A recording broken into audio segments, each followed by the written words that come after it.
Par rapport à la question sur le compostage, c'est à peu près 30% du tonnage du fermenté cycle, donc c'est quand même pas rien.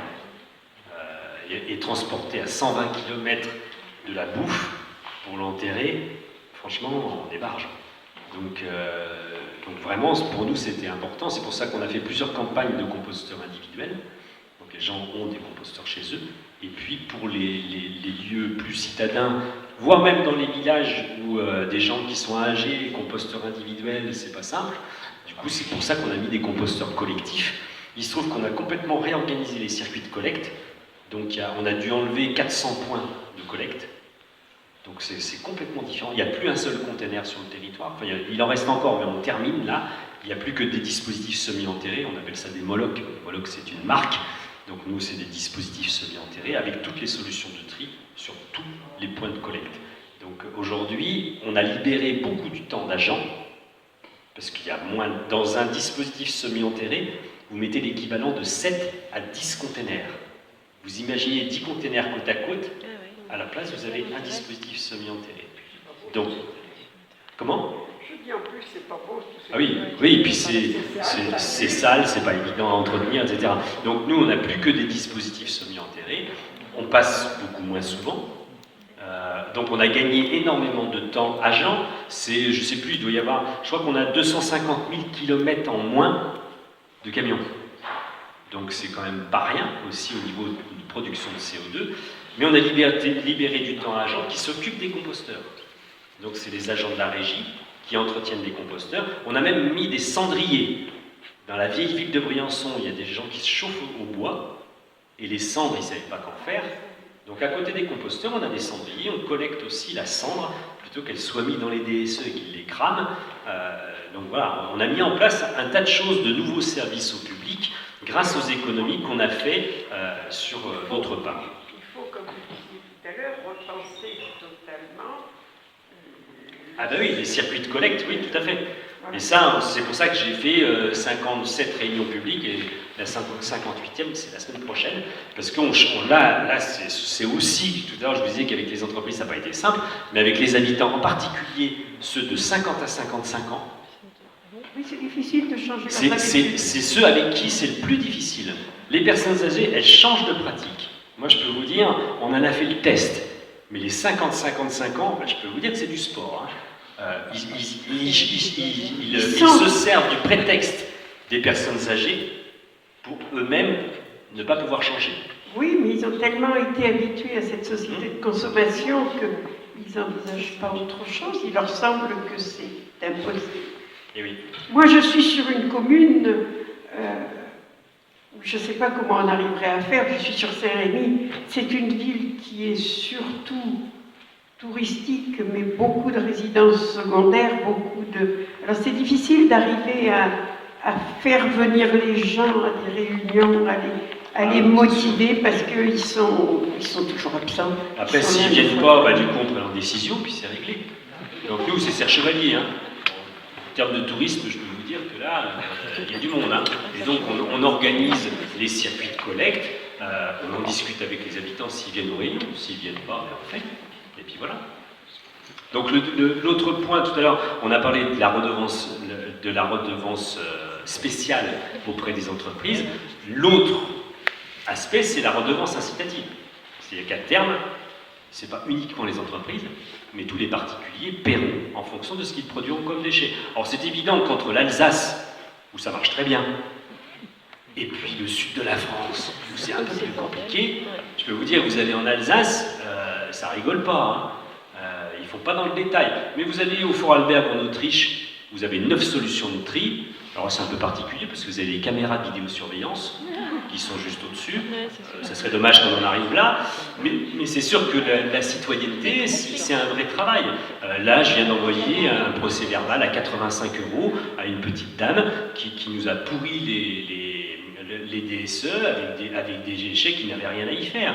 Donc voilà, ça fait 85 € de verbalisation. Donc on en arrive à verbaliser. Au début, on fait preuve de pédagogie, puis au bout d'un moment, voilà, on passe à une phase un peu plus incisive. Une intervention. Moi, je voudrais vous remercier, comme beaucoup dans cette assemblée pour nous avoir transmis vos expériences. Ensuite, je voudrais aussi faire remarquer que d'après certains, rien n'est fait pour la transition écologique en France. Donc, vous montrez l'inverse. Ensuite, que l'État aussi n'intervient pas. Or, apparemment, il a financé certains nouveaux projets. Donc, l'État intervient aussi dans ce domaine. Et puis, je voulais vous demander, est-ce que vous avez une étiquette politique? Vous êtes maire en fonction avec une étiquette politique. Et je voudrais dire aussi à la dame, là, à propos du cinéma art et essai, que par exemple à Fontvieille, il y a le cinéma art et essai. J'ai eu une étiquette politique en 1986 jusqu'à il y a 4 ans. Donc, et j'ai arrêté il y a 4 ans. Donc aujourd'hui, je n'ai plus d'étiquette politique. Donc j'ai rien à cacher particulièrement, hein. J'ai été chez les Verts en 1986, donc c'était quasiment le début des Verts. Et puis après Europe Écologie, jusqu'à il y a 4 ans, où là j'ai arrêté de prendre la carte pour des raisons multiples. Hein. Bon, l'histoire d'Europe Écologie et des Verts a été compliquée, mais en plus, il se trouve que là, mon objectif, vous l'avez compris, c'est de faire ensemble. Donc je travaille avec des élus de tous bords, et l'objectif, c'est vraiment qu'on monte du projet. Et j'ai vraiment pas envie de porter cette étiquette qui finalement va plus m'empêcher de faire. Là, je pense que moi, ça me donne une certaine liberté d'action. C'est pas un poids. Et du coup, avec mes collègues, ça se passe plutôt bien. Parce que justement, j'ai pas d'étiquette politique. Et moi, mon choix, c'est de travailler avec tout le monde. En particulier, enfin, non, de ne travailler qu'avec ceux qui ont envie de travailler. Et les citoyens, c'est pareil. Moi, l'autre jour, je leur ai dit, hein, si vous ne regardez que ce qui ne fonctionne pas, si en permanence, vous essayez de réfléchir à ce qui va nous empêcher de faire, ben, ça ne sera pas avec moi. Il faut faire des pas. Et plus on va faire de pas, plus on va se rendre compte que c'est possible. Donc, allons-y. C'est sûr que là, et je pense que c'est une particularité en France, hein. On se dit, bah, là, je ne vais pas y arriver parce que si, parce que si, parce que si, parce que ça. Nous, on dit, bah, on y va, puis on verra bien ce qui se passe. Et puis, miraculeusement, ben, ça se passe bien. Donc, tout à l'heure, on parlait des moments, des échecs. Finalement, moi, j'ai la sensation qu'il n'y a que des échecs temporaires. Et finalement, il y a des projets sur lesquels j'ai travaillé à 10 ans qui ont émergé au bout de 8 ans. Ils ont buté, puis il y a une ouverture. J'ai l'impression d'être devant une console. Là, aujourd'hui, on doit avoir 170 projets qui sont en cours. Donc, une console avec plein de curseurs, et puis paf, celui-là, il pointe. Bon, bah, allez, on prend l'autre, et puis on y va. Et finalement, ben, au bout du compte, les curseurs, ils avancent sacrément, et on se rend compte qu'on arrive à faire plein de trucs. Mais dans la vie de chacun, c'est la même chose. Je pense qu'il ne faut pas s'interdire, on a le droit de rêver. Il y aura peut-être des trucs qui ne marcheront pas, en tout cas peut-être pas comme on l'imaginait au départ. Mais pétard, le temps est compté, quoi. Là, aujourd'hui, on n'a plus le temps.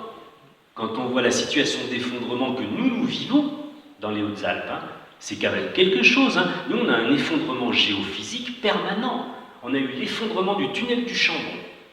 2 villages coupés du monde pendant des mois. Les gens, à 2000 mètres, ils allaient à l'école, les gamins, en bateau.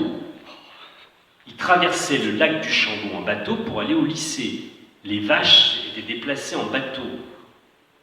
On a eu l'effondrement du Pas de l'Ours, qui est encore actuel en ce moment dans le Queyras. 2 villages coupés du monde. Alors là, l'autonomie alimentaire, elle reste. Ben là, on peut en parler. Hein. On a eu les glissements de terrain de la vallée de la Clarée. Tout un village complètement enserré dans de la roche qui s'est solidifiée en l'espace de 48 heures. On a eu l'effondrement de la Meije. Tout un pan de la Meije qui s'est effondré. La barre des Écrins, tout un pan qui s'est effondré. Et là, la semaine dernière, un nouvel effondrement entre l'Isère et les Hautes-Alpes. Donc toute une route sur la route. Tout un pan de rochers sur la route. Nous, on vit l'effondrement. Quand le berger de Puy-Saint-André, qui est en haut dans les alpages, l'été dernier, il me dit « Mais monsieur Laurent, moi je vais avoir un problème, hein. J'ai plus de flotte. Hein. » Alors nous, on a de l'eau potable, en quantité, on n'a pas de souci d'eau potable. Par contre, dans les alpages, c'est une sécheresse, je ne vous dis pas, quoi. Bientôt, ce sera un vrai problème sur les territoires. Donc, vous discutez avec les mecs de l'ONF, mais là c'est pas compliqué. Écoutez Radio France Internationale. Le patron de l'ONF, chez nous, il intervient là-dessus, dans le message dont je vous parlais tout à l'heure, sur l'heure d'émission. Il y a toute une zone où où là, les mélèzes sont en train de crever, vous vous baladez, vous le voyez, il y a du gui sur tous les arbres, il y a des chenilles processionnaires partout au-dessus d'Embrun. C'est très impressionnant. Donc, que ce soit au niveau de la biodiversité, sur tous ces sujets-là, nous, on est impactés. Donc ça veut dire qu'on a l'obligation de faire. Au moment où il y a une augmentation de température de 1 degré, nous, on s'est pris 2,5. Dans l'arc alpin, c'est 2,5 degrés. Donc on va être prioritairement impacté.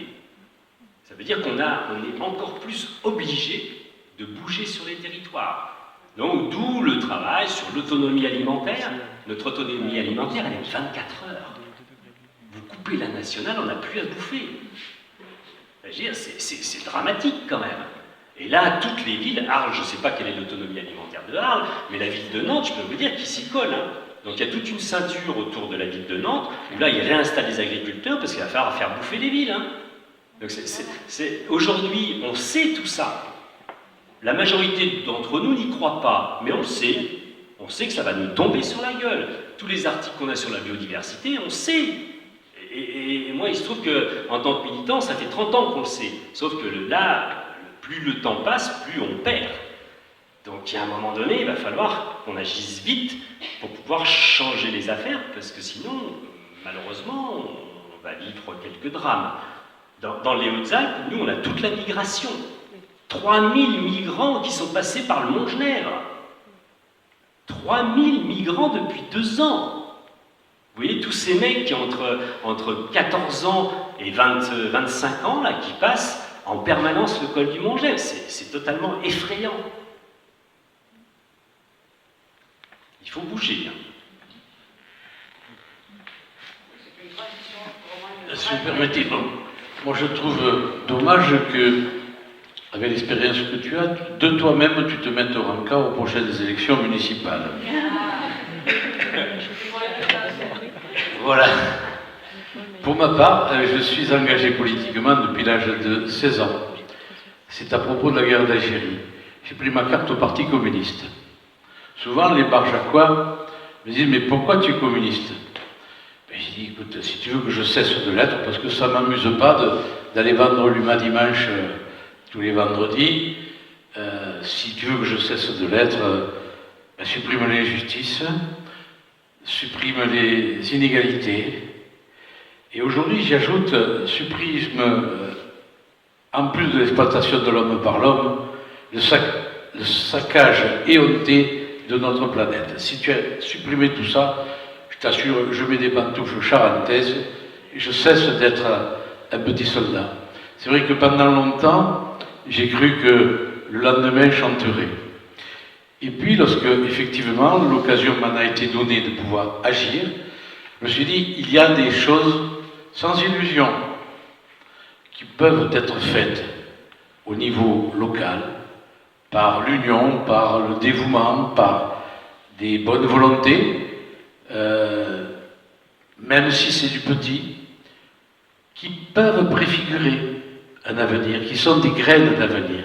Donc c'est pas au-delà de l'horizon, c'est ici même, dans cette société, que j'aspire à renverser, c'est-à-dire à devenir social et non plus capitaliste, que peuvent d'ores et déjà s'accomplir des actes en faveur du bien commun, dont je crois le service et l'honneur des élus, et de tous ceux qui ont des responsabilités, c'est-à-dire de chaque citoyen.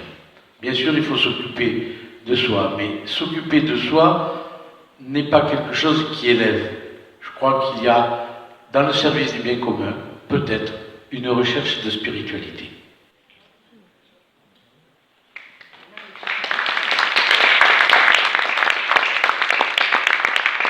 Une chose est sûre, c'est que l'action politique, c'est un sacré antidépresseur.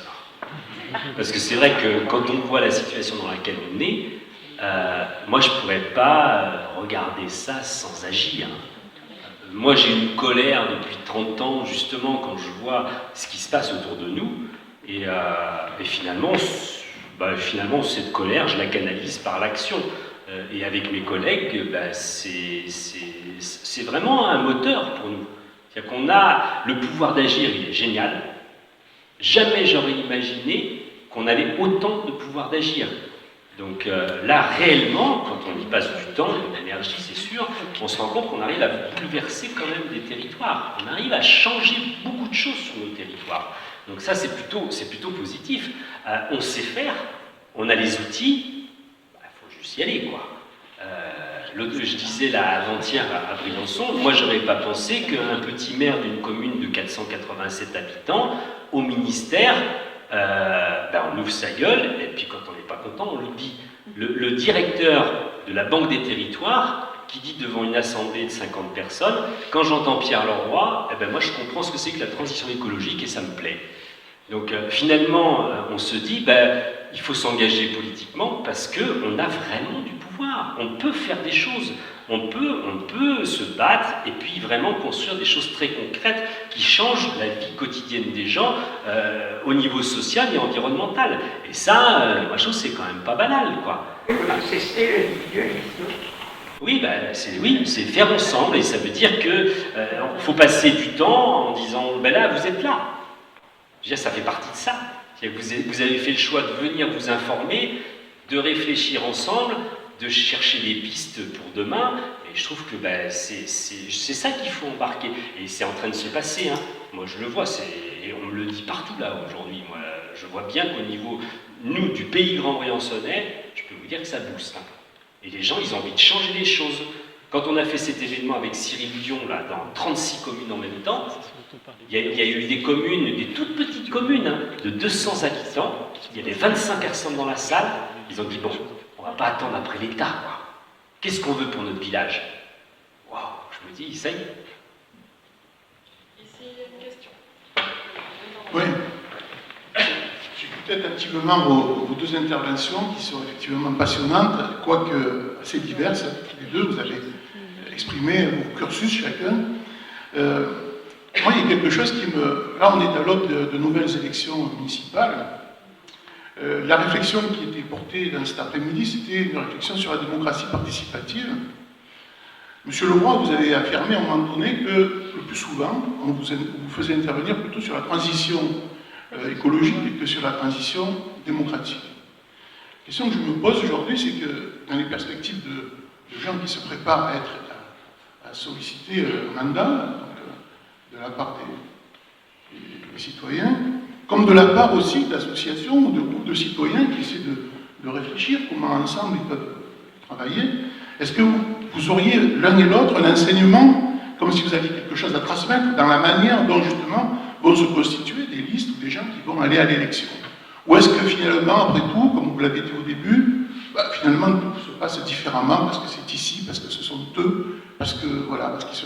Voilà. Est-ce que, vous voyez, parce que je rajouterai à cette réflexion, c'est que sur la question de la transition écologique, il m'a semblé que vous avez beaucoup apporté, Monsieur Leroy, ce qui me semble être une réponse très pédagogique chaque fois. C'est-à-dire qu'on voit bien que ce sont des sujets techniques qui ont besoin d'être explicités. Votre exemple, notamment sur les industriels qui finalement finissent par payer moins que... Voilà, bon. Et donc du coup, est-ce que... C'est une question que je poserai, donc du coup, dans la même problématique que je pose côté candidat comme côté citoyen électeur, où se situe la question, je dirais, de l'éducation et de la culture. On voit bien qu'il y a un besoin de monter là en compétence pour travailler ce nous, hein, cette production de commun, hein, vous l'avez dit, hein, aussi bien du côté de l'éducation populaire, peut-être que l'a pu faire le Parti communiste, que l'on voit bien aujourd'hui les questions d'expliquer la transition écologique, qui est très complexe, qui revêt une grande diversité. Quoi. Et donc, moi, je me dis, au travers de vos parcours, si vous aviez à poser les termes, donc, justement, d'une forme de contrat, quoi, qu'est-ce qu'il faut? Est-ce que notre système aujourd'hui est performant? Et donc, je reviens en synthétisant ma question, c'est ça, c'est que, en gros, donc voilà, est-ce qu'on apprend en marchant, et à Arles, ça se passera d'une manière, vous peut-être continuerez à être élu, ici, et voilà, on avance comme ça, en marchant, ou bien est-ce qu'il y a un enseignement à tirer, peut-être des choses à retenir de vos expériences, en termes de participation ou de pédagogie, de culture, d'éducation. Il y a peut-être plusieurs questions là-dedans, c'est assez complexe. Une chose me vient à l'esprit d'entrée là. Oui, il va y avoir des élections municipales. Je crois qu'il ne faut pas qu'il n'y ait que des perdreaux de l'année à ces élections. Et qu'à l'Association des maires de France, et notamment des maires ruraux, il y ait des gens comme le roi qui soient des gens d'expérience, à qui on ne la fait pas. C'est-à-dire, certes, je suis d'accord avec toi pour dire, n'attendons pas après l'État, mais non plus, ne l'évacuons pas, parce qu'il joue quand même un rôle important. La démocratie participative, ça ne veut pas dire, et on l'a dit, qu'il n'y avait pas de décision politique à prendre au niveau du pouvoir communal, au niveau du pouvoir départemental, régional, national, voire européen. C'est vrai que le politique fait les choses. Si à Arles, par exemple, le conseil municipal décide de mettre les cantines scolaires au bio, et c'est la seule chose qui manque, eh bien c'est une décision politique. Il n'y a pas 50 000. La musique se mettra en marche. Il y aura considération sur le foncier, il y aura considération sur l'éducation à l'alimentation chez les enfants dans les écoles, dans les collèges et les lycées, etc. C'est une décision politique qu'il faut.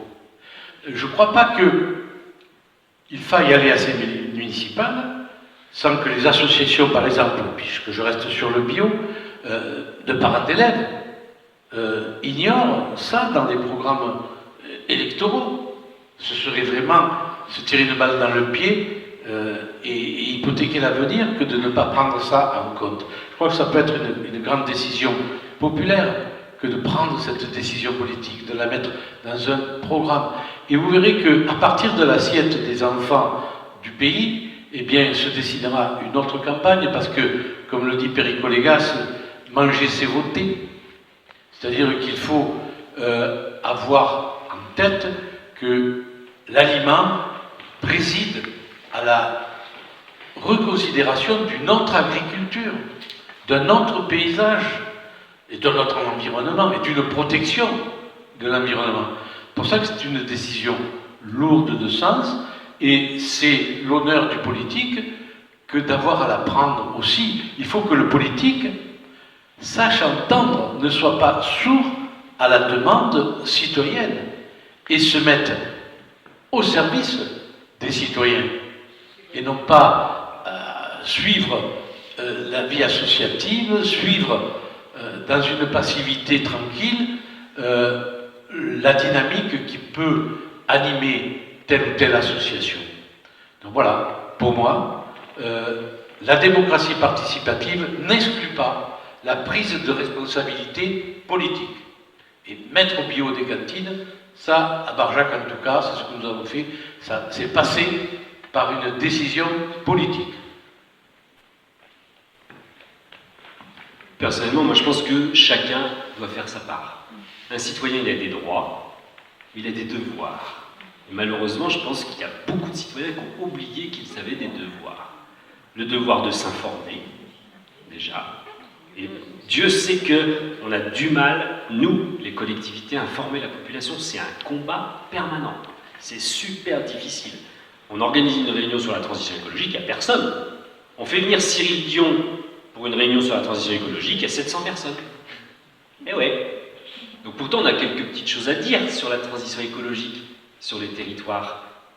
Et c'est une vraie difficulté pour nous. Donc la première chose, c'est que je pense que chacun doit faire sa part de citoyen, déjà.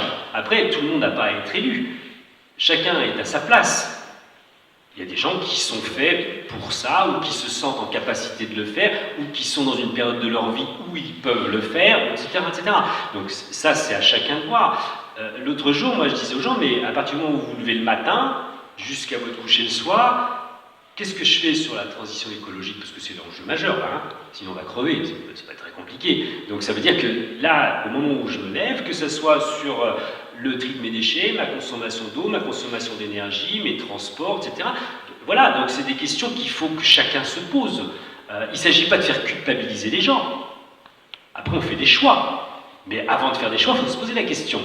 Est-ce que le trajet que j'ai prévu de faire est nécessaire? Oui ou non? Est-ce que de prendre l'avion pour aller d'ici à Nantes, c'est la bonne solution demain? Il ne s'agit pas de culpabiliser les gens, mais il s'agit que chacun fasse ses choix en connaissance de cause. Tout ce qu'on fait a un impact. Tout à l'heure, je disais, la production d'énergie renouvelable, elle est polluante. Ce qui ne pollue pas, c'est de ne pas consommer d'énergie. Ouais, sauf qu'on en consomme. Donc on va choisir la production d'énergie qui va être la moins impactante. Donc là, c'est à chacun de faire sa part, à chacun en conscience de se dire, ok, ben je fais le choix aujourd'hui de prendre ma voiture pour aller me balader là-bas, parce que c'est important pour moi, j'en ai besoin, pour mon équilibre aussi. Je vais produire du CO2, mais je fais ce choix-là, pas de problème. Je veux dire, il faut assumer ces choix. Et pour ça, il faut déjà se poser la question. Okay. Moi, la réponse, ça serait ça. Après, ben, chacun se fait à sa hauteur au moment où... Moi, il y a une période, je ne me suis pas présenté aux élections, mon fils, il était trop petit. Et je ne me suis pas senti en capacité, parce que quand je fais des choses, je n'ai pas l'habitude de les faire à moitié. Sauf que je n'allais pas en faire subir les conséquences à mon fils. Je l'ai fait quand ça m'a semblé être le moment. Ben, c'est à chacun de mesurer ce moment et de savoir quelle est sa place en tant que citoyen et qu'est-ce qu'il a à faire pour améliorer la situation de tous ensemble. Si je peux me permettre, ce que ça suggère, donc, réponse pour moi, c'est que finalement, les citoyens et les élus vont intervenir à la mesure de ce qu'ils semblent être nécessaire. Mais il n'y a pas besoin, sur le coup, de dégager des visions, des choses, parce que vous avez envoyé un caillou dans la pierre des citoyens en termes de beaucoup, on a régressé sur le devoir, mais on peut aussi a été défaillante. Tout à l'heure, j'ai quand même dit que les politiques avaient impliqué la démocratie. Tout à fait, voilà. Donc j'avais quand même dit ça. Moi, ça m'inspire malgré tout qu'il y aurait peut-être un travail à faire qui rapprocherait cette démocratie représentative et participative. Bien sûr. De telle sorte à ce qu'on dégage les chemins. Mais moi, je passe mon temps à réunir les gens. L'autre jour, j'avais 37 chefs d'entreprise. Je leur ai dit ce que j'ai dit tout à l'heure au sujet des citoyens. Vous avez des droits, vous, en tant que chef d'entreprise, mais vous avez aussi des devoirs. Vous êtes des animateurs du territoire. Et à un moment donné, vous ne pouvez pas fermer les yeux sur ce qui se passe. Là, la transition écologique, vous en avez la responsabilité en tant que chef d'entreprise. Donc, moi, je me souviens, il y a 15 ans, il y a une entreprise, je peux la citer allègrement, parce qu'ils ne m'en voudraient pas, l'entreprise Alamano, une grosse entreprise de BTP, jamais j'aurais imaginé pouvoir travailler avec ces gens-là. Là, l'entreprise Alamano est en train de faire un gros projet de recyclage de déchets de chantier, et ils vont faire travailler des gens en insertion avec eux. L'autre jour, le ministère, il ne s'en revenait pas, hein. Il y avait l'entreprise de BTP, l'entreprise d'insertion, main dans la main, en train de monter un projet. Ils étaient scotchés. Et oui, mais c'est ça qui nous attend demain. Il va falloir que le citoyen, le monde d'entreprise, les élus, ils arrêtent leur clivage pour pouvoir justement se fédérer et monter des projets ensemble. Le contrat de transition écologique et solidaire, c'est ça. Et c'est là-dessus qu'on travaille. L'autre jour, il y avait des lycéens, des collégiens, il y avait des entreprises d'insertion, des entreprises du BTP, il y avait une station de ski, on était 30 autour de la table, autour de la ministre, et là, elle n'en revenait pas, parce qu'elle disait, mais comment vous avez fait pour réunir ces gens autour de la table? Ben, c'est des messages qu'on a passés régulièrement sur le fait que nous n'avons plus le choix, il faut faire ensemble. Ça veut dire qu'il faut arrêter de se dire, l'autre c'est un con, l'autre il ne va pas bouger, parce que tout le monde bouge. Tout le monde bouge. Et pour ça, il faut qu'on s'accompagne mutuellement. On peut chercher des poux en permanence dans la tête de l'autre, et oui, on ne s'en sortira pas. Au sein d'un conseil municipal, vous n'imaginez pas qu'on est toujours d'accord. Il y a plein de moments où on n'est pas d'accord. On essaie de trouver des consensus, on se respecte, et puis à un moment, on vote. Et bien oui, des fois, ça ne va pas dans notre sens. Et bien, il faut accepter que des fois, on n'ait pas raison. Et ça, c'est le travail de chacun, en tant que citoyen, en tant que chef d'entreprise, en tant qu'employé, en tant que politique, en tant que tout ce qu'on est.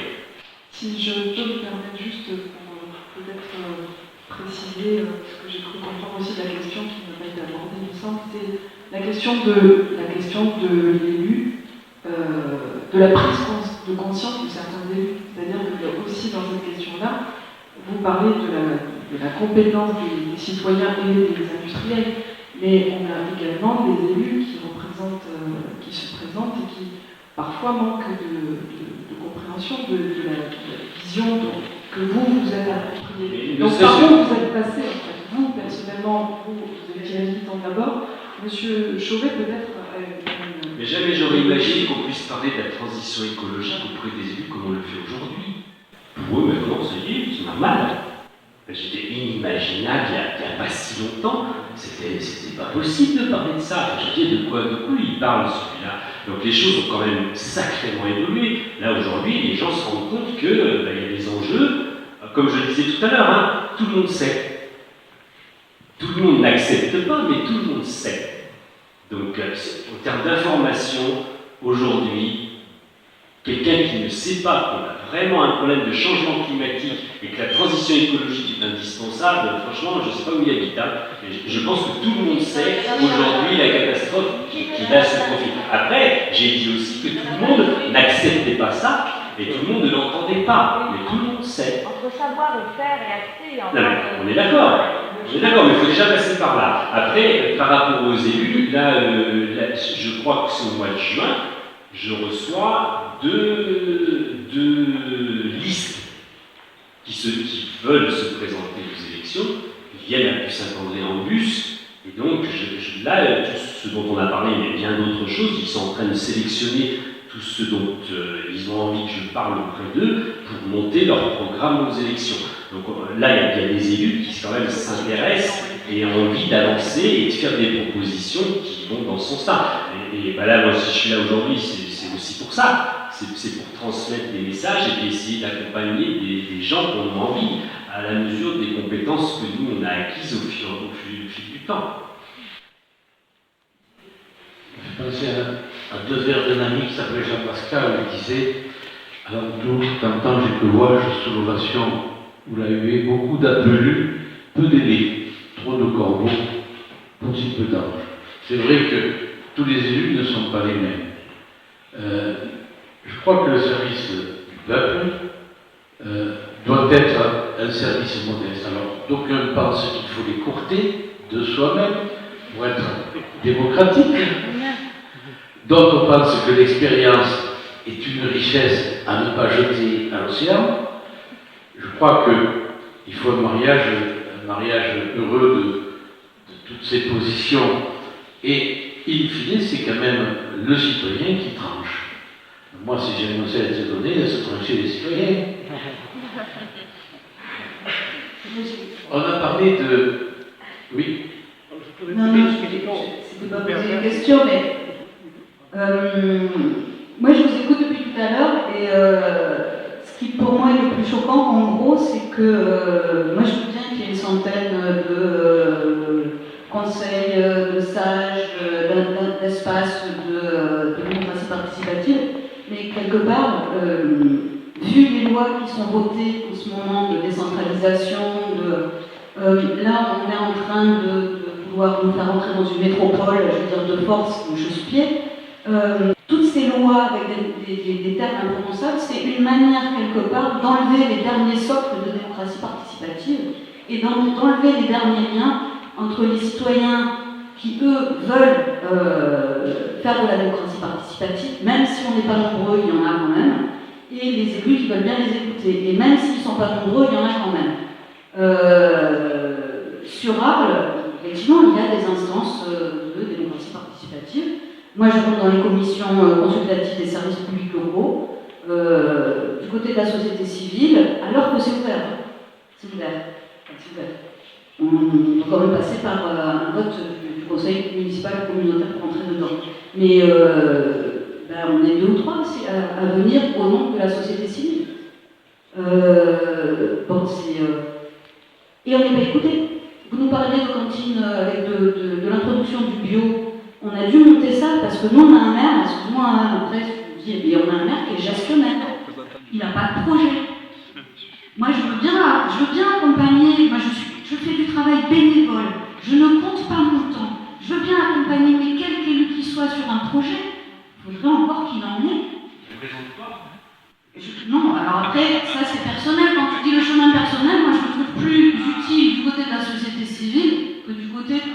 ce marché de crabes, ce panier de crabes, où le plus gros sport, puisqu'on ne fait rien pour la politique globale, c'est de se tirer dans les pattes les uns des autres. Empêcher celui qui a un projet de le faire. C'est pas un monde, hein, c'est un monde de crapules.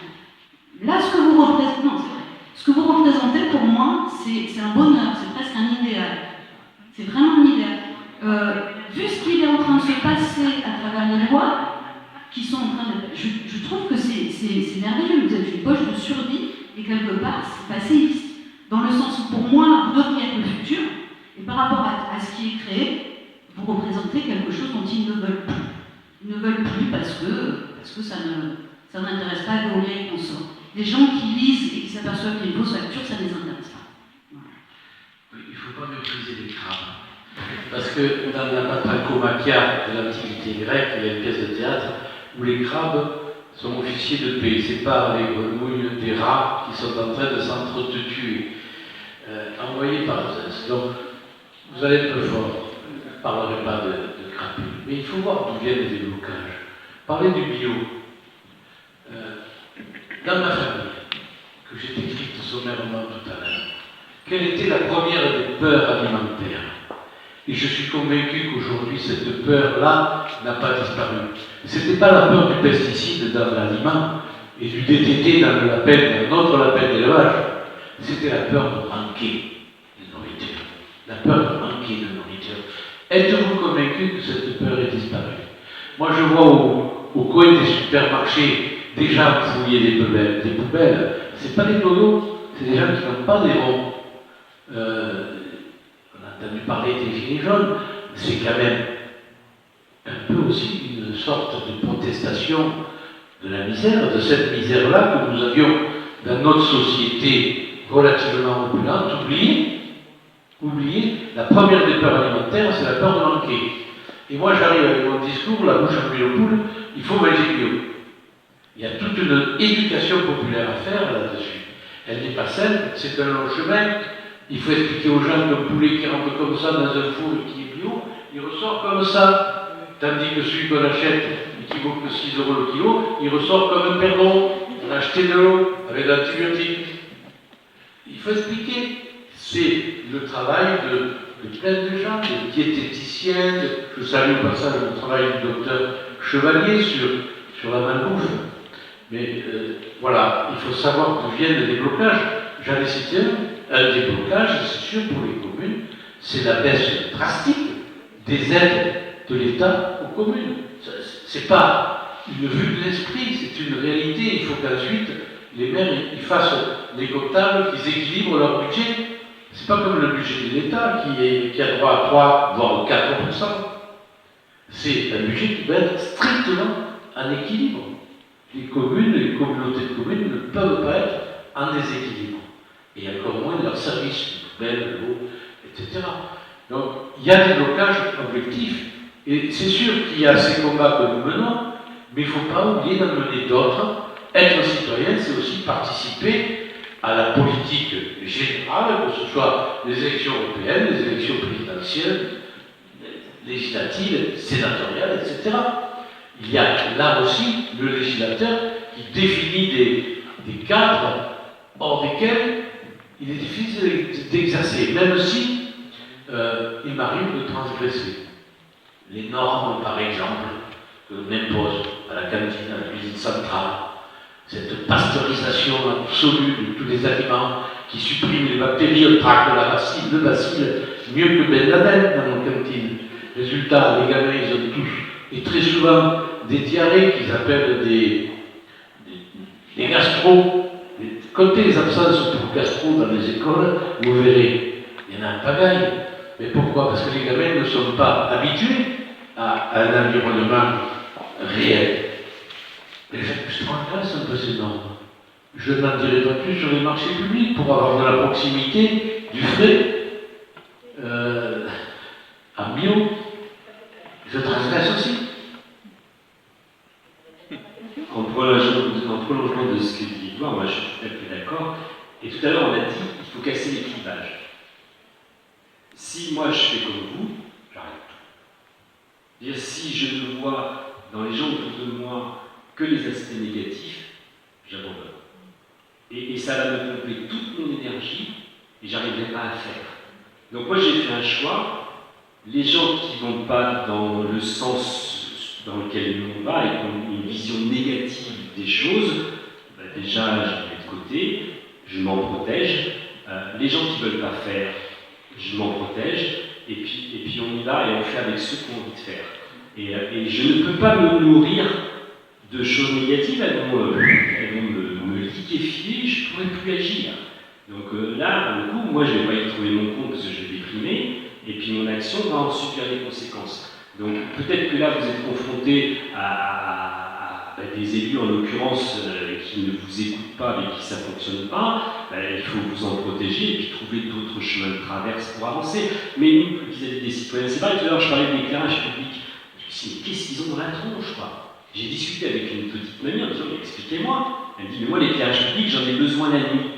Alors expliquez-moi. Eh bien, j'ai besoin de voir la lumière dehors pour m'endormir. Et là, je dis, mais vous mélangez l'éclairage public et l'éclairage privé. Est-ce que c'est normal que ce soit vos voisins qui vont dépenser du fric pour que vous mettez une lumière chez vous?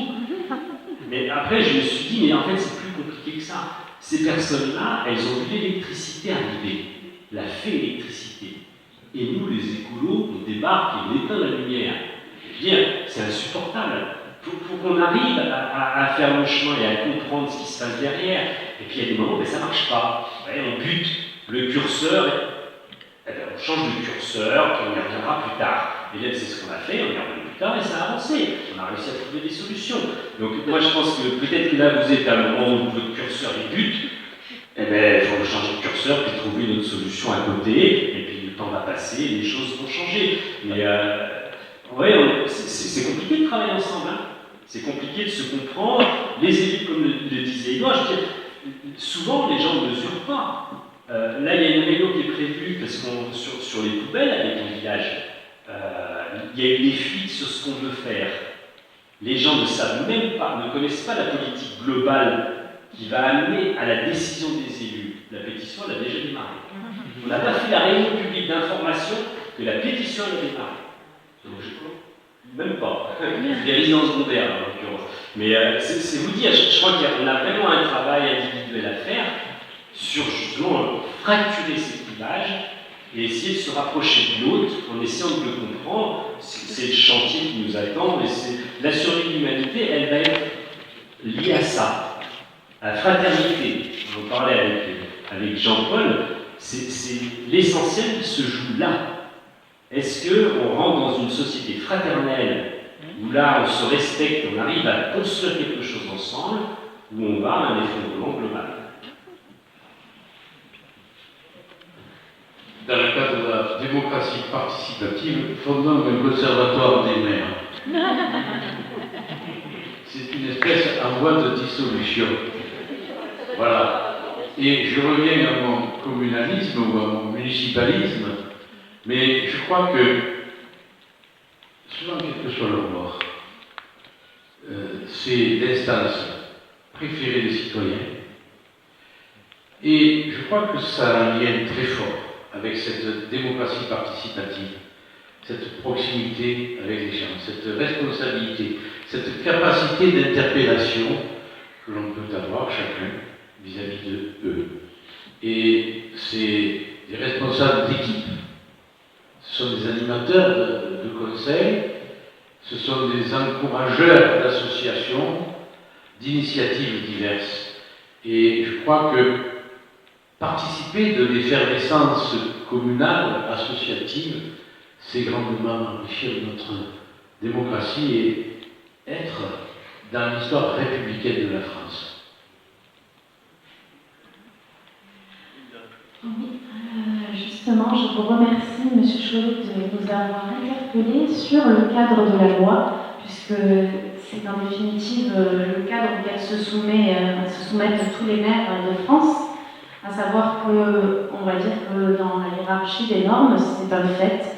Les arrêtés municipaux doivent se conformer aux lois qui doivent elles-mêmes se conformer au droit supérieur. Qu'est-il ce droit supérieur? C'est le droit communautaire, donc tout ce qui concerne le droit de l'Union européenne. Et c'est un constat de dire que la hiérarchie des normes actuelles en étant dans l'Europe, elle s'impose, et pour avoir depuis de nombreuses années vécu plusieurs phases, autant une phase, on va dire, plutôt négative, donc je comprends aussi très bien la dame qui a parlé tout à l'heure, et puis d'autres phases plus positives, comme en ce moment, je m'aperçois qu'en fait les situations qu'on vit au quotidien, tout ce qu'on est confronté, que ce soit avec les enfants, dans le travail, dans l'environnement, en fait, n'est que le résultat d'une politique qui est menée au niveau finalement européen, en tout cas du moins européen, puisque quand il s'agit de faire 30 km pour aller accoucher, ou ne serait-ce que 5 km de plus pour amener son enfant à l'école, il y a eu la loi Blanquer, je suis aussi dans l'éducation, donc l'éducation, vous savez bien maintenant, si dans cette loi, si ce n'est pas le préfet qui prend une décision de créer un établissement des savoirs fondamentaux, et comme en parallèle l'école est obligatoire, en fait ça veut dire subrepticement que l'enfant ira dans les jardins de l'enfant. Donc c'est le résultat d'une politique en fait de dérégulation des services publics tout bêtement, comme c'est le cas depuis Maastricht, avec la vente d'Arabelle, de réacteurs nucléaires, donc on le voit aussi dans l'énergie, enfin à plusieurs niveaux. Et voilà, ce cadre-là, il est important de le connaître, puisque en fait, c'est à la fois, voilà, on pourrait aussi dire que c'est une fatalité, que c'est difficile à gérer au quotidien, et que voilà, en fait, on regarde le sommet de la montagne, mais avant ça, c'est important, du coup, de se dire que les jugements peuvent aussi venir par le bas, grâce aux maires, grâce aux initiatives citoyennes, grâce aux associations, grâce à la fraternité qui est dans la devise, et c'est la fraternité face à l'impôt, en fait, c'est la solidarité des forces vives. Et du coup, ça redonne un peu d'espoir, parce que sinon, c'est vrai que c'est très très compliqué. D'autant qu'on a des élections bientôt, le 26 mai aussi. Donc voilà, merci beaucoup en tout cas. Vous avez tout à fait raison, mais il ne faut pas abdiquer devant les grandes lois qui s'abattent sur nous. Je prends un exemple, les gaz de schiste. Tout le monde se souvient du combat qui a été mené. De quoi s'assistait-il? Il s'agit d'un ministre qui, sur le coin de table et en secret, avait signé avec les compagnies pétrolières et gazières des permis d'exploitation, de recherche, etc. La démocratie, en s'appuyant sur des communes, parce que les communes, ce sont aussi des points d'appui pour les gens, pour la citoyenneté, a fait en sorte que dans ma commune, il y a eu 25 000 manifestants un jour. À Villeneuve-de-Berg, pareil, à quelques 30 km de là.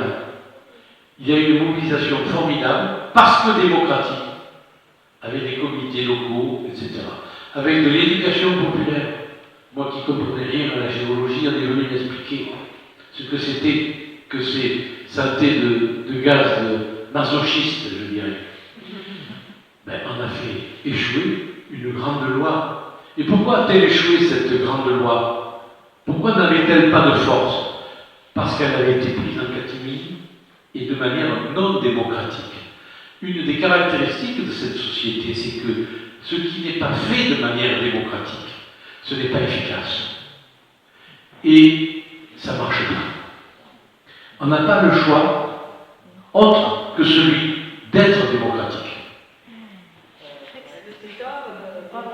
En complément les gilets jaunes, en complément de ce que dit Edouard, au tout début, moi je vous ai dit, j'ai passé mon temps à porter plainte, à lutter contre, à lutter contre. Aujourd'hui, j'ai eu moi l'envie de changer de stratégie. Moi je suis persuadé que de toute façon, on va à l'effondrement. Personnellement, ça fait longtemps que je le pense, j'en suis de plus en plus persuadé. Pour moi, on y va. Ce qui veut dire que, pour moi, la stratégie, c'est pas de lutter contre ce qui se passe au niveau de l'Europe, au niveau mondial, même au niveau national, c'est de faire à mon petit niveau de maire que les habitants demain vivent sur un territoire qui soit le plus résilient possible. C'est-à-dire, c'est pour ça que l'autonomie alimentaire, tout à l'heure, on l'a dit, la bouffe, c'est essentiel. Donc déjà, travailler à faire qu'on puisse manger bio et local, et ça, on peut le faire. le jour où il y a l'effondrement, ça sera satisfait. Qu'on puisse avoir de l'eau et des canaux qui puissent arroser nos terres, ben oui, ça sera satisfait. Qu'on puisse au niveau énergétique produire l'énergie qu'on consomme au niveau local, ce sera satisfait. Donc en fait, moi je passe mon temps à avoir une activité locale à ma mesure. On m'a plusieurs fois dit mais pourquoi t'es pas député? Je dis mais moi j'ai rien à foutre là-bas, c'est pas ma place, je sais pas faire. Moi ce qui m'intéresse c'est de monter des projets locaux pour faire que le territoire soit plus résilient. donc je pense que, encore une fois, alors il y a des gens peut-être que c'est leur place de lutter contre. Moi je les trouve courageux. Pour moi c'est plus ma place ça. J'ai envie par contre de faire que mes voisins puissent demain avoir des conditions de vie qui soient décentes, même pendant l'effondrement. On n'est pas pareil. Lui, comme sur le point, moi je pense sur le local et sur le global. Moi je voudrais intervenir un peu sur le message de la transition. Il a du mal à avancer, voir s'il n'est pas lié sur les quartiers dits populaires ou difficiles. Parfois même il est lié. Bon, c'est vrai que la dimension sociale apporte parfois sur ça. Et c'est vrai que quand les familles se posent la question de savoir si elles faire manger dans la crèche, c'est vrai qu'on peut dire par rapport à ça que c'est vrai que si la cantine était bio, peut-être que ça commencerait à faire avancer des choses comme sur les quartiers. Mais moi, quand on travaille un petit peu, on s'aperçoit que ces questions-là, elles n'existent même pas. Elles ne sont même pas posées ou elles sont posées d'une manière tellement minoritaire. Et je pense que vous êtes dans des petits villages, peut-être que c'est moins sensible pour vous. Mais bon, problème différent. Pas peut-être moins sensible, différent. Différent. Mais c'est vrai que sur ces grands quartiers d'immobilier difficiles, je pense qu'il y a un boulot énorme et gigantesque pour arriver à ce qu'il y ait un début de prise de conscience avec un certain nombre d'embryons, de solutions pour limiter les dégâts. On essaye, mais je pense que c'est compliqué et que là, le pouvoir, je veux dire, d'un pouvoir municipal peut être important pour faire avancer effectivement des choses si sur les quartiers ne font pas, et sur les quartiers souvent elles sont confrontées plus au problème social qu'au problème traditionnel. Vous avez des réponses? Pardon, Jean-Marc. Juste deux questions. En fait. La première, c'est que la semaine dernière, dans le cadre du Campus Sauvage, un festival de sciences humaines organisé par le 17, les libraires Largeur et le journal d'Arlésienne, nous avons eu la chance d'entendre Antoine Bach, conseiller municipal de Grenoble, venir nous parler de transition écologique. Et vous êtes à peu près sur la même longueur d'onde. Je crois qu'il est aussi optimiste que vous pour l'issue. La chance que vous avez, c'est que lui, son territoire, Grenoble, l'autonomie alimentaire, c'est 2% de la population. Donc il reste 98% de la population à nourrir. On a eu l'occasion de discuter avec Antoine Bach du livret de BPL Évolution, qui est un livret qui est paru il n'y a pas très longtemps, et qui liste toutes les mesures qu'il faudrait mettre en place pour rester en dessous de 1,5 degré. Et qui met en préambule que il teste la validité, qu'on appelle ça, physique des données, mais pas l'acceptabilité sociale des données. Et notamment réduire le nombre de véhicules par 3 en l'espace de 15 ans, supprimer tous les vols intérieurs, je sais plus, enfin bref, c'est ahurissant ce qu'il faut faire. Et donc en effet, on en arrive à la conclusion, on peut être très très pessimiste, mais en prenant comme exemple l'histoire de la bio en cantine, est-ce que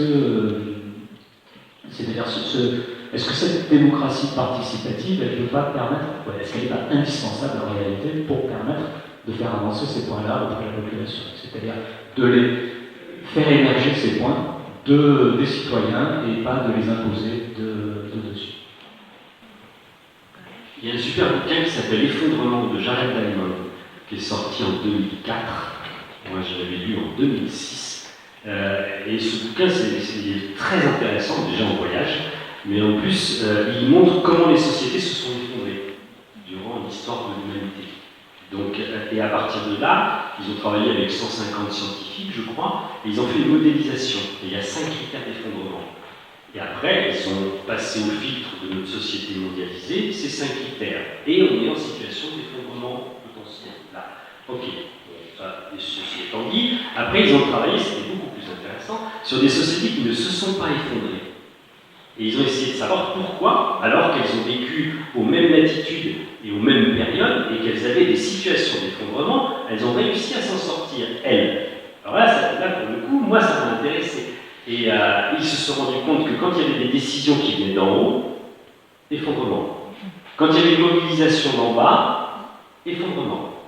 Il fallait qu'il y ait une action conjointe de décision d'en haut avec une population prête à bouger. Et ça, je me dis, ben voilà, là on a des pistes, on sait faire, ça devient intéressant. Et quand on discute, quand moi, l'autre jour encore, je disais à madame la préfète, mais on vous l'a dit, la transition écologique, il faut qu'elle soit démocratique, sinon on n'y arrivera pas. Donc quand vous dites que vous mettrez que du fric sur l'investissement, c'est mort. Il nous faut de l'argent, nous, pour mobiliser la population. Et il faut investir dans l'éducation populaire et arriver à faire bouger justement. Et ça, ils ont du mal à l'entendre. Sauf que l'autre jour, madame la préfète a dit on mettra de l'argent dans l'éducation populaire. Et on l'a filmé. Et après, je lui ai dit c'est dans la boîte. Et en face de vous, il y avait des citoyens. Ça veut dire que demain, les citoyens vont monter des projets, il va falloir y répondre. Et la ministre, la semaine dernière, je leur ai dit méfiez-vous. Hein. Nous, le contrat de transition écologique et solidaire, c'est pas un objet de com. On n'est pas là pour faire du greenwashing. Il y a une page entière de Dauphine libérée où c'est marqué dans le brillant soleil, il n'y aura pas de greenwashing. Et on a dit clairement que si le contrat, si les projets ne sont pas suivis, ça va générer plus de frustration qu'autre chose, mais le gouvernement devra en porter la responsabilité parce qu'on le dénoncera. Donc on a clairement menacé à plusieurs reprises le ministère en disant nous, on veut que ça bouge sur les territoires. C'est pas un outil de communication. Donc on va voir, hein, on a averti, il y a eu des engagements qui ont été pris, il y a déjà, ça bouge, on voit qu'il y a déjà des financements qui sont prévus sur certains projets, on va tout faire pour y aller, mais évidemment, la démocratie participative, elle est nécessaire. Sans ça, il n'y aura pas de changement sur les pratiques, c'est évident. Un enfant comprendrait. Si on veut que les gens changent de pratique, il faut qu'ils participent à cette affaire. Donc, ça veut dire qu'au ministère, si un enfant peut comprendre, peut-être qu'ils arriveront à le comprendre. Juste d'abord me présenter parce que sinon. Donc, je suis un élu intercommunal, très intercommunaliste et régionaliste, c'est-à-dire un élu qui, ici dans les Bouches-du-Rhône, c'est une histoire particulière, remet en cause effectivement la commune et le département qui est sur notre territoire et un pays en particulier est à l'origine d'une impossibilité de travailler les uns avec les autres. Parce que quand vous avez un département pauvre, nécessité faisant loi, vous cherchez des solutions avec vos voisins. Quand vous avez un département riche, vous allez taper à la porte du président ou de la présidente du département et vous demandez 80% sans regarder si votre voisin a intérêt ou pas à l'investissement que vous faites. Et dans les Bouches-du-Rhône, nous sommes là-dedans depuis 200 ans, quelles que soient les majorités départementales, de gauche, de droite, c'est la même logique de fonctionnement. Et ça pénalise le paysan qui, du coup, n'a jamais construit un vrai projet de territoire. Et il n'arrive pas plus à le construire aujourd'hui malgré la menace de la métropole. Et donc on voit que le politique aussi, l'organisation qui lui est proposée s'adapte à l'organisation. Et tant que nous avions, ça va s'arrêter, un département très riche, il n'y a aucune raison que Saint-Martin de Croix travaille avec l'art. C'est la loi qui a imposé cette collaboration. Et on voit les difficultés aujourd'hui de la ville-centre qui a existé dans un territoire qui est pourtant le sien, puisqu'il y a une organisation qui permet politiquement de résister à la ville-centre. C'est une vraie difficulté que les Arlésiens saisissent mal, parfois, et qui, dans l'action politique, est très pénalisante pour notre territoire et explique pas mal de difficultés, pas seulement, mais explique pas mal de difficultés. Ma question est liée quand même au sujet, et elle prolonge un peu la question qui était posée par Roland Roux tout à l'heure. Et quand on l'exprime, il faut faire attention parce qu'on peut très vite dériver dans quelque chose qui serait mal compris. Mais pour aborder des sujets de démocratie participative, il faut avoir peut-être le même niveau d'information. Et si je regarde là, ici, connaissant un peu de monde, on a des gens très informés qui sont très sensibilisés déjà à toutes ces questions. Mais il y en a beaucoup d'autres qui, c'est pas que ça ne les intéresse pas, parce qu'ils entendent parler, comme vous l'avez dit, des choses aujourd'hui passent à la télé, ne passent pas il y a quelques temps, donc le message est en train de rentrer. Mais qui n'ont pas la compréhension, ne serait-ce que la forme de la décision politique du juge. Et donc ces gens-là se participent peu parce qu'ils sont rétifs parfois même à la prise de parole publique, alors qu'ils auraient des choses à dire. Et donc on ne les voit pas, on les voit peu, et il faut aller les chercher. Et donc je voulais savoir, vous, dans vos pratiques, comment ce public, moi je suis une préoccupation qui n'est pas tant la cuisine bio sur art, je m'excuse, mais avant la cuisine bio, il y a 20% des gamins qui sortent sans aucune qualification. Donc c'est sûr que peut-être si mangent bio, ils sont plus performants, et pourtant il y a des dispositifs qui existent, c'est-à-dire qu'on a un dispositif, c'est l'accompagnement des ATP ici qui fonctionne très très bien. Et donc ce sont généralement des femmes isolées, qui malheureusement je ne critique pas en tant que tel, des femmes isolées qui élèvent seules les enfants et qui essayent de survivre pour le compte de leurs enfants. C'est elles qui aujourd'hui, à mon avis, ont la lumière du territoire. Parce que si leurs enfants dérivent, c'est derrière la puissance publique qui va devoir gérer toute cette dérive-là, ne serait-ce que le nom d'accès à l'emploi, la non-formation, et donc des gens tranquilles. Sur ces publics-là, comment nous arrivons aujourd'hui à les sensibiliser aux questions? C'est ça la démocratie participative aussi, sinon elle n'est qu'accaparée que par les sachants. Et donc il y a des gens qui sont moins sachants. Et donc certes, le citoyen a des devoirs, mais avant de comprendre qu'il a des devoirs, il faut peut-être lui permettre d'accéder à ses devoirs. Et donc comment vous, l'un ou l'autre, parce que vous avez des pratiques assez différentes, c'est tant mieux, c'est intéressant pour le débat, vous abordez l'accès au public le plus éloigné de la décision qui va quand même de toute façon le concerner.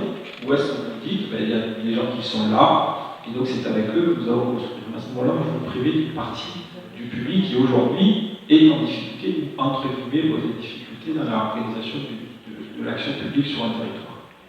Concernant plus Saint-André, comme je l'ai dit, c'est un petit village. 480 habitants, je connais tout le monde. Donc déjà, ça change tout. Ça veut dire que connaissant tout le monde, on perçoit s'il y a des gens en difficulté, on les connaît, au niveau social, etc. C'est des gens que je vois, que je croise, à qui je dis bonjour, à qui je parle de leur santé, parce qu'il n'y a plus de curé, il n'y a plus de médecin, il y a le maire. Donc c'est le maire qui se colle cette activité qui est aussi intéressante. Donc quelque part, oui, c'est un peu facilitant quand on est maire d'un village, parce qu'on connaît tout le monde. Il y a le comité des fêtes qui est extrêmement actif. Donc il y a un événement par mois où là on côtoie les gens quand même. Et c'est le moment aussi où on passe des messages, etc. Et puis les élus qui m'accompagnent ont organisé des réunions citoyennes suite aux Gilets jaunes et en perspective des élections municipales. Donc il y a eu, ils en sont à la 3e réunion, je suis interdit de séjour. Vous me dites tout de suite, pas.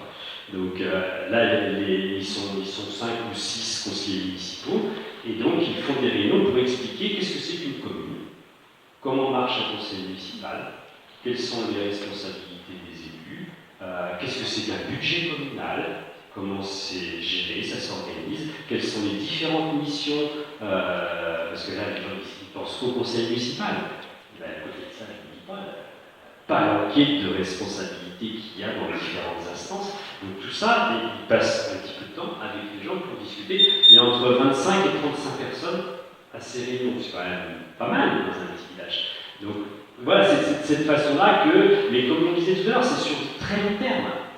Il faut que les gens, petit à petit, sachent qu'ils ont le droit de dire, qu'ils vont être entendus, qu'ils ne vont pas être critiqués, etc. Et c'est la liberté d'expression. Et ça, cette confiance, ça met beaucoup de temps à s'instaurer.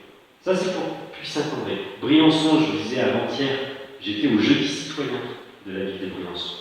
Donc, ils organisent un jeudi citoyen, je crois que c'est toutes les 3 semaines. Donc là, il y avait, donc Briançon, c'est 11 000 habitants, 11 500. Il y avait, le jeudi soir, il y avait plus de 100 personnes à cette réunion, quand même. Et des gens très divers.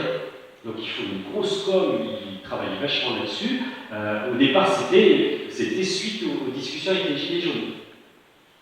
Ça a démarré comme ça. Et le maire de Briançon, avec son équipe, a dit hop, on fait un truc jeudi citoyen pour répondre à toutes les questions. On va purger toutes les questions que les Gilets jaunes se posent. Et c'est ce qui s'est passé. Donc sur le déneigement, sur le transport public, sur... Là, la dernière réunion, c'est pour ça qu'ils m'ont demandé d'intervenir, c'était sur la transition écologique. Donc c'est ce travail de longue haleine qui petit à petit, je pense, va payer. Mais l'éducation populaire, en effet, c'est un chantier. Le lycée, le collège, ça y est. Moi, j'étais il y a 10 jours au collège, j'ai passé 4 heures dans les classes sur la transition écologique.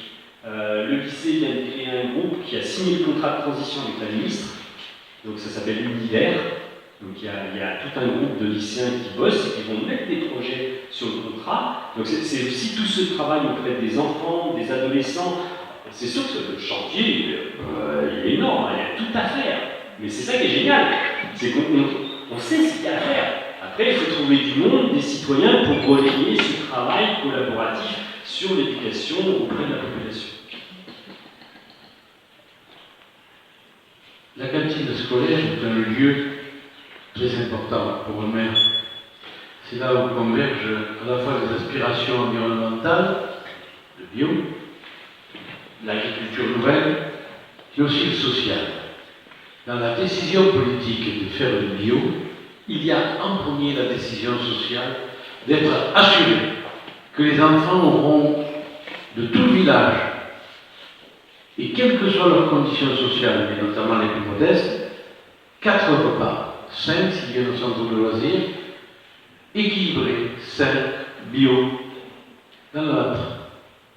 Oui, je suis de ceux qui sont convaincus que l'école doit être un lieu de soutien qui pallie les carences souvent familiales, de familles en perdition, de gens vivant à la hâte, perdus. Oui, l'école, là, pour les enfants, c'est le lieu où un maire peut sentir le pouls social de sa population et la souffrance sociale. Dès lors que nous avons 3 semaines de retard dans le paiement des 2,50 € du repas, qui nous revient à 8,70, nous alertons l'assistante sociale. Et nous allons voir les familles, parce que même à 16 handicap, depuis 30 ans, je connais tout le monde, c'est un avantage de ne pas être un perdant de l'année. Donc, voilà. Et à partir de là, on déclenche une opération. Et effectivement, là, on peut se rendre compte qu'il y a une souffrance sociale dans les familles, que les mères doivent percevoir. Voilà. Si d'aucuns l'avaient perçu avant, ils n'auraient peut-être pas vu les mouvements récents qui se sont rappelés à notre bon souvenir, les invisibles et des oubliés de la société. Mais la cantine, c'est un lieu. Et nous avons pratiquement 100% des enfants scolarisés, en public et en privé, nous fournissons, qui mangent ces repas et cela nous rassure. Ça fait 100 000 € par an de déficit. Le 3e enfant est gratuit dans les familles. C'est aussi un restaurant du cœur. En prolongement de ces bilans, moi je suis persuadé, je suis tout à fait d'accord avec lui que la cantine, c'est un lieu extrêmement stratégique. Et qu'en effet, les collectivités, pour moi, c'est une priorité. À Briançon, ils l'ont compris. Donc il y a le centre Le Poire qui fait, je crois, 700 repas par jour pour les enfants. De mémoire, je crois qu'ils sont passés à 65% bio et local. Ils ont fait, il y a une baisse du déficit de 12 000 €. C'est-à-dire qu'ils ont gagné du fric en passant en bio et local par rapport à ce que c'était avant. Et là aujourd'hui, la difficulté, c'est qu'ils sont victimes de leur succès parce que tous les enfants peuvent manger à la cantine. Donc là, ça devient. Alors ils ont gagné des prix. Il y a un bouquin qui est sorti sur les recettes de cuisine des cantines bio, parce que le bouquin c'est Je veux manger à la cantine. Et donc il y a 4 recettes qui sont de Briançon dans ce bouquin, et ils n'arrêtent pas d'avoir des prix. Les cuisiniers s'éclatent dans leur boulot, ils achètent plus rien pour transformer. Tout est fait par les cuisines, ils ont embauché du monde, mais ils ont eu des baisses au niveau de ce que là, ça leur coûte. Ils ont été jusqu'à... Aujourd'hui, il y a une petite balance. Quand les enfants jettent une partie de leur repas, ils mesurent ce qu'ils jettent, c'est pesé. Donc le gaspillage alimentaire, il y a un boulot du feu de Dieu. Ils ont travaillé aussi sur le bruit dans l'école pour limiter. Donc il y a eu une sorte d'alarme dès que le niveau sonore augmente, ça s'allume. Aujourd'hui, manger à la cantine, moi j'ai mangé avec les enfants à la cantine, c'est incroyable. Il faut voir les repas. Le jour, il y avait des dalles, on s'est régalé, c'était génial. Les gamins, ils mangent de la soupe à la cantine, ils en demandent. C'est assez surprenant, quoi. Et là, c'est plus les frites et les pâtes, hein. Pour eux, non, c'est des repas vraiment qui sont étonnants. Hein. Moi, je pense que sur Arles, il faut leur demander de prendre contact avec le centre de pouvoir à Briançon. Parce que franchement... non, mais c'est vrai, je veux dire, il faut les aider à avancer. En régie, c'était très douloureux. Et moi, j'ai démissionné du CA de cette régie parce que je demande une aiguillerie depuis 3 ans. Depuis plus de 3 ans. Parce que sans l'aiguillerie, on ne peut rien faire, absolument, soyons corrects. C'est pas évident de travailler dans ces conditions. C'est pour ça que quelque part, vous avez de la chance. Moi, je rêve d'avoir des incultes. Je suis partante pour travailler avec vous. Mais après, il faut peut-être les mettre en contact, encore une fois, avec le centre de pouvoir. Il faut... Si, j'insiste. Moi, je pense qu'il faut prendre les choses de façon positive. Ça va bouger. C'est long, c'est compliqué, ça prend la tête, oui.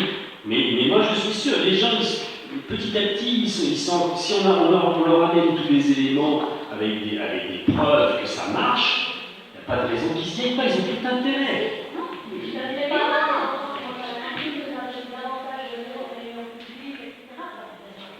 Ah oui, bien sûr. Hein. Ouais. Mais les parents sont venus manger à la cantine. Il faut discuter avec Madame Alamanou du centre de fleurs. Moi, je suis scotché de ce que cette femme elle a mis en place. C'est impressionnant et ça fonctionne. Et ça fonctionne de plus en plus. Là, ils participent avec les enfants, avec un circuit des composteurs du territoire. Enfin, il y a plein de choses qui sont vraiment intéressantes qu'ils ont mis en place. Hein. Le maire de Briançon, au début, c'était pas... voilà, les composteurs collectifs, ils mettaient par jour. On va pas mettre les composteurs dans la rue. Ben là, aujourd'hui, parlez-lui des composteurs. Il est scotché. Tout le monde en parle. Oui, on a les gens de la régie qui font le suivi des composteurs. Il y a peut-être des problèmes. Moi, j'ai tenté de mettre un composteur vivant, c'est-à-dire des poules. Mais j'avais oublié le renard. C'est ça. Mais ça marche bien, les poules. Au pied d'un immeuble, ou dans ceux qui ont la chance d'avoir un jardin, ça marche bien, ça les protège en plus de la mouche de l'olivier ou de la cerise. Et ils ont des œufs frais. Donc c'est un bon composteur, la poule. Mais attention, voilà. Moi, je crois qu'il y a aussi un mouvement qui est fait. J'assiste à ce mouvement depuis maintenant une douzaine d'années, au travers d'une association qui s'appelle Plus Bio, et puis qui est prête, avec son ingénierie, à aider les communes à prendre cette décision politique nécessaire et fondamentale au virage des cantines rebelles. Il y a un livre qui s'appelle comme ça, Les cantines rebelles. C'est intéressant, édité par le Plus Bio.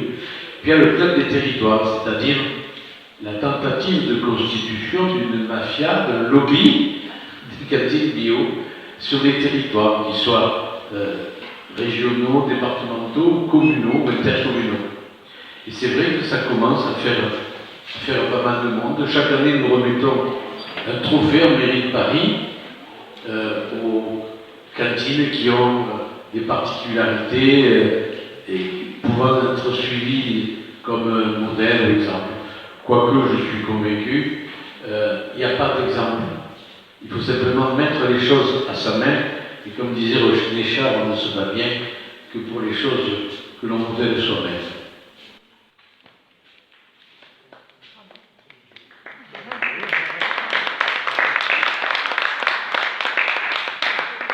Je pense qu'on peut remercier nos deux intervenants, nos deux brillants intervenants, pour la richesse du message.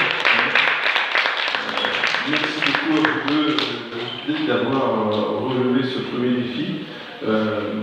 Juste quelques mots pour clôturer, parce que c'est 18h30 et ça fait une belle après-midi de démocratie sur un sujet tel que la démocratie participative. C'était une première pour nous. Votre présence jusqu'à 18h30 passé montre que c'est un sujet qui intéresse.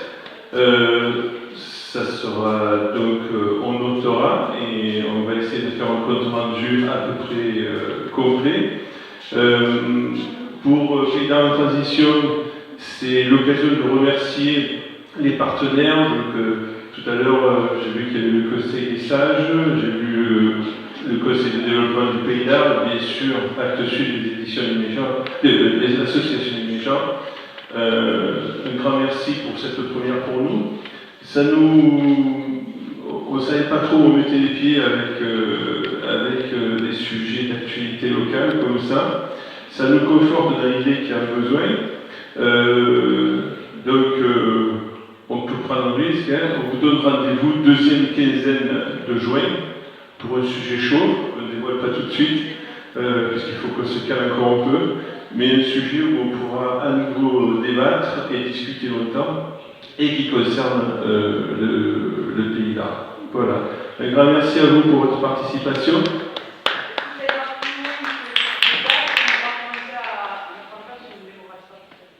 Alors, à ce propos, 2 points.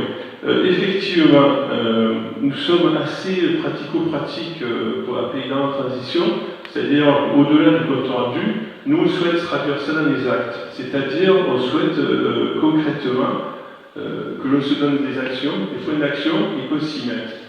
Je n'ai pas eu le temps de donner la parole à nos partenaires, mais sachez que par exemple, les CIQ, comme le Conseil de développement, comme le Conseil des sages, toutes les instances qui représentent la société civile ont un mal fou à recruter. Il faut être clair, et ça ne se bouscule pas au portillon. Vous discutez avec les CIQ, ça ne se bouscule pas au portillon. Vous discutez avec tous les autres représentants, ça ne se bouscule pas au portillon. J'entendais que ces instances-là ne sont que consultatives, mais c'est en prenant pied dans ces instances-là que ça sera le début de l'histoire pour faire bouger les lignes. Donc là, c'est le premier point. Deuxième point, ramener à notre petit assaut. Aujourd'hui, on est quelques porteurs pour ce groupe thématique et on serait très intéressé à ce que l'équipe soit renforcée par des gens volontaires souhaitant transformer l'essai et donc rejoindre le groupe des sujets d'activité locale pour faire avancer le sujet. Vous verrez que ce qu'on a en tête pour les prochaines éditions sont des sujets assez chauds pour le Pays-d'Arles et vous verrez qu'on fera avancer les choses. On fera réfléchir à ça. L'avantage de la discussion qu'on a eue cet après-midi, c'est que ça a permis de poser des choses et d'avoir un référentiel commun. D'accord ? C'est fondamental ces moments d'échange pour qu'on se pose un référentiel commun. Après, on verra ce qu'on peut construire dessus. À nous d'avoir la volonté, puisque j'ai quand même gardé en tête le fait mot de l'histoire pour nos 2 intervenants, c'est qu'il faut qu'on aille de l'avant. Il faut qu'on avance, on n'a pas le choix. Merci beaucoup tout le monde et puis bonne soirée. Merci.